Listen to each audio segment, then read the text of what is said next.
Shalom Ibu Ira dan teman-teman semua, perkenalkan kami dari kelompok 2 akan mempresentasikan hasil praktikum kami, yaitu praktikum transport pasif, osmosis dan difusi melalui membran semi-permeabel pada kentang. Kami dari kelompok 2 beranggotakan Desi Sihombing, Gracie Marmata, Ivana Alan, dan Luciana Harris. Nah, penasaran bukan? Simak videonya ya. Untuk bagian yang pertama, saya akan menjelaskan mengenai dasar teori dari percobaan yang telah kami lakukan. Makhluk hidup memiliki ciri-ciri, salah satunya yaitu mengalami metabolisme. Metabolisme dapat diartikan sebagai sejumlah reaksi kimia yang terjadi di dalam setiap sel organisme yang hidup. Hal ini dikemukakan oleh Giska pada tahun 2020.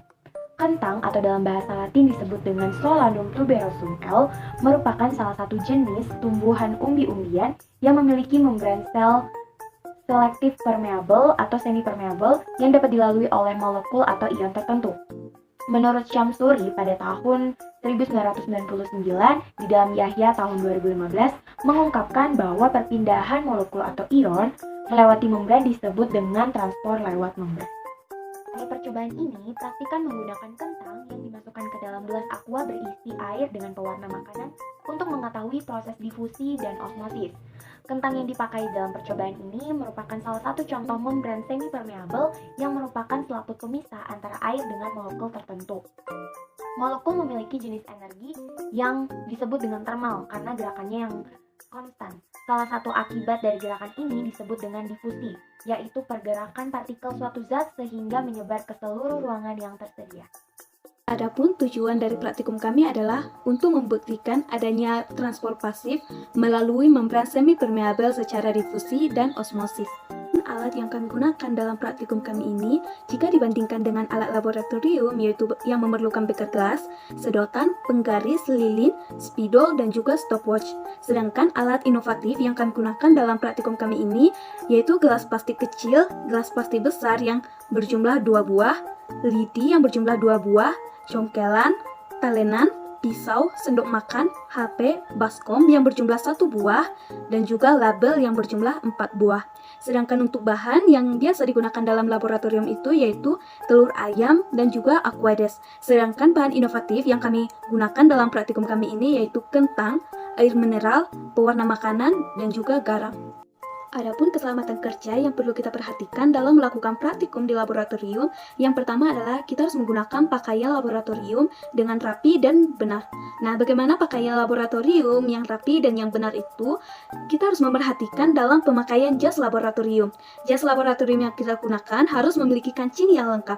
Kita harus mengkancing jas laboratorium kita dari atas sampai bawah. Kita juga harus menggunakan sarung tangan dan juga masker.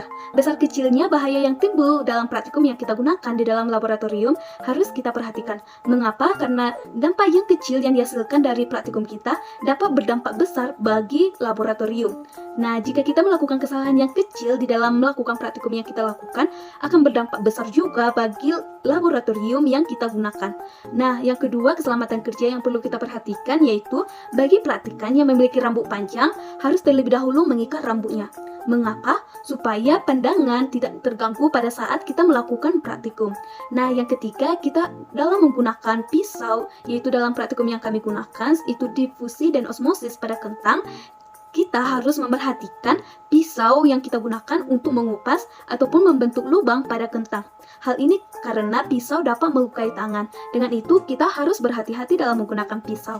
Nah, yang keempat yaitu keselamatan kerja yang perlu kita perhatikan ketika terjadi tumpahan cairan pada meja praktikum ataupun pada lantai laboratorium, kita harus segera mengelap cairan tersebut. Mengapa? Supaya lantai dari laboratorium tidak licin dan meja laboratorium tidak basah, sehingga praktikum yang kita gunakan dapat berjalan dengan baik. Ada 2 langkah kerja yang kami lakukan dalam praktikum kami. Yang pertama yaitu difusi. Langkah pertama, ambil gelas plastik kecil dengan label C, kemudian isi dengan air mineral. Lalu langkah selanjutnya, masukkan pewarna makanan ke dalam gelas plastik tersebut dan aduk hingga homogen. Lalu yang ketiga, amati perubahan yang terjadi pada larutan pewarna makanan. Langkah yang kedua yaitu osmosis. Pertama, ambil kentang, cuci, dan kupas kulitnya hingga bersih. Belah kentang menjadi 2 bagian. Lalu potong bagian bawah kentang secara datar agar kentang dapat berdiri.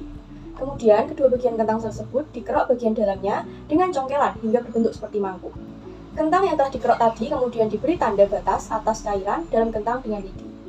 Tuangkan larutan garam ke dalam gelas plastik besar. Masukkan kentang, lalu tuangkan warna ke dalam kentang yang sudah berada di dalam gelas plastik besar tersebut. Lalu pada gelas plastik label B, tuangkan larutan pewarna makanan. Masukkan kentang dan tuangkan larutan garam ke dalam kentang yang sudah berada dalam gelas plastik tersebut. Diamkan selama kurang lebih 11-19 jam dengan perhitungan waktu menggunakan jam. Lalu amati perubahan yang terjadi. Selanjutnya adalah pertanyaan diskusi. Yang pertama, apa yang dimaksud dengan membran semi-permeable? Yang kedua, pada proses difusi bagaimana perubahan yang dihasilkan pada pelarut saat ditambahkan pewarna makanan? Yang ketiga, perubahan apa yang terjadi pada cairan di dalam kentang dengan larutan garam dan kentang dengan larutan pewarna di gelas plastik kecil setelah 11-19 jam diproses? Yang keempat, apa faktor-faktor yang mempengaruhi proses difusi dan osmosis pada kentang sehingga dapat menghasilkan perubahan seperti yang ditandakan pada nomor 2 dan 3? Dan yang kelima, buatlah kesimpulan berdasarkan percobaan yang telah dilakukan. Berikut adalah denah tempat duduk dari praktikum kami. Pembagian kelompok dilakukan dengan aturan berikut. Yang pertama yaitu setiap siswa akan bergabung ke dalam satu kelompok yang beranggotakan 4 orang. Lalu selanjutnya setiap kelompok duduk sejajar dan kelompok melakukan pembagian tugas secara mandiri. Jumlah siswa yang ada yaitu 16 orang, di mana satu siswa menempati daerah praktikum 3 meter persegi. Lalu luas ruang praktikumnya adalah 48 meter persegi dan luas laboratorium keseluruhannya adalah 70 meter persegi. Berikut adalah video praktikum kami yaitu transport pasif, osmosis dan difusi melalui membran semi-permeable pada kentang. Teman-teman, berikut adalah alat dan bahan yang akan kita gunakan. Yang pertama, bahan yang kita gunakan adalah kentang yang akan kita gunakan sebagai membran semi-permeable. Kemudian yang kedua adalah garam, yang ketiga adalah air, dan yang keempat adalah pewarna makanan. Kemudian alat yang akan kita gunakan yang pertama adalah gelas pop ice dan gelas aqua yang sudah diberi label. Kemudian ada talenan sebagai pengawas jika kita nanti akan memotong kentang. Kemudian ada lidi untuk menandai tingginya larutan. Lalu ada pisau, ada congkelan, dan juga ada sendok. Jadi itulah alat dan bahan yang akan kita gunakan. Mari kita langsung mulai praktiknya.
Menunggu selama beberapa jam untuk melihat adanya perubahan tingkat ketinggian larutan air ditambah garam ataupun larutan pewarna makanan ditambah air.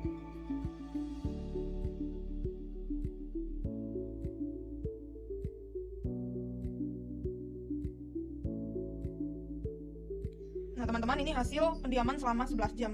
Dapat dilihat bahwa cairan yang ada di dalam kentang yaitu larutan garam dia semakin naik, bahkan hingga mau tumpah. Sementara cairan yang ada di luar, yaitu pewarna makanan ditambah air, semakin berkurang. Kemudian pada gelas berlabel A dapat dilihat bahwa cairan atau larutan pewarna makanan ditambah air semakin menyusut atau berkurang dari dalam kentang. Terlihat bekas-bekas yang ditinggalkan di dinding kentang. Sementara cairan yang ada di luarnya semakin meningkat ketinggiannya dan tercampur dengan warna hijau, di mana warna hijau tersebut didapatkan dari cairan yang keluar dari dalam kentang dan mempengaruhi kejernihan daripada larutan garam.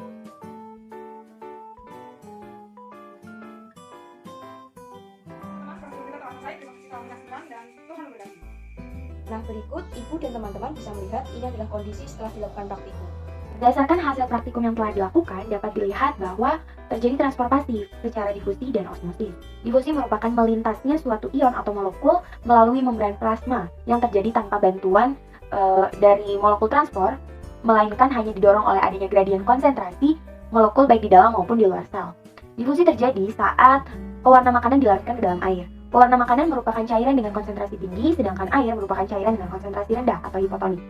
Disinilah terjadi difusi, yakni perpindahan partikel hipertonik ke hipotonik.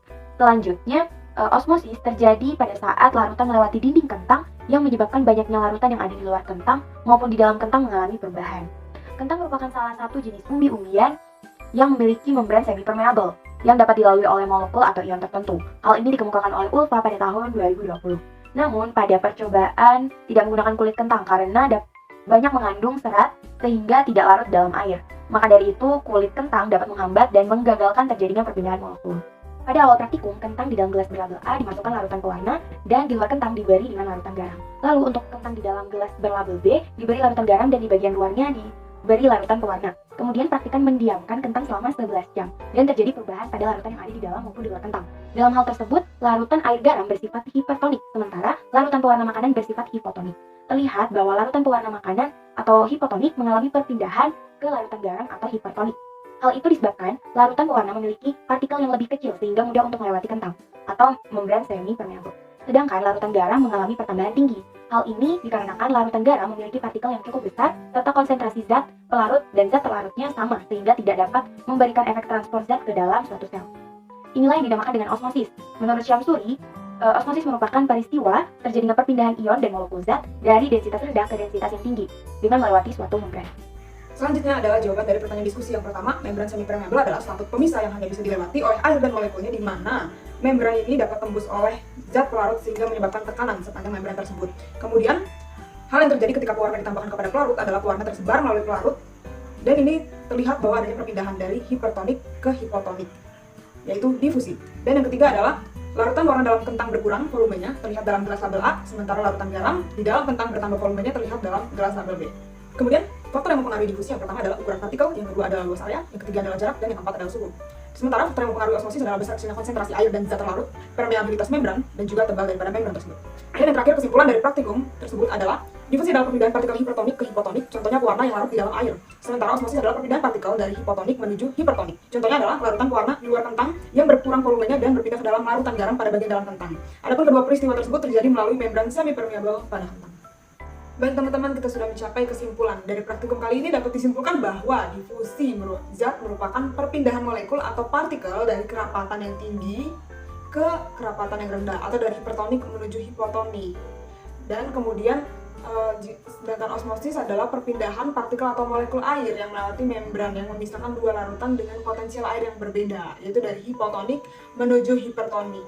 Dan dalam praktikum ini dapat dibuktikan dengan larutnya pewarna di dalam air dan juga menurunnya volume pewarna menuju bertambahnya volume larutan garam. Oleh karena itu, dari kedua peristiwa ini dapat dibuktikan bahwa transfer pasif itu ada, yaitu melalui osmosis dan juga difusi. Selain itu, kentang tanpa kulit pun dapat dijadikan sebagai pengganti dari membran semi-permeable karena strukturnya memungkinkan zat untuk melaluinya. Adapun saran dari praktikum kali ini yang pertama adalah dalam praktikum osmosis dan difusi dapat dilakukan dengan menggunakan kentang karena kentang bersifat semi-permeable. Dan yang kedua, bahan larutan hipotonik dapat diganti dengan pewarna makanan dicampur air. Dan yang ketiga, bahan larutan hipertonik dapat diganti dengan larutan air bercampur garam. Dan yang terakhir adalah alat praktikum dapat diganti dengan sendok makan, congkelan, talenan, pisau, baskom, gelas plastik, yang semuanya tersebut dapat ditemukan di rumah. Jadi ini adalah praktikum yang inovatif. Berikut adalah referensi atau daftar pustaka yang kami gunakan dalam pembuatan presentasi dan praktikum kami. Nah, sekian dari kelompok kami. Jika ada salah dan kurang kata, kami mohon maaf. Terima kasih. Tuhan Yesus memberkati.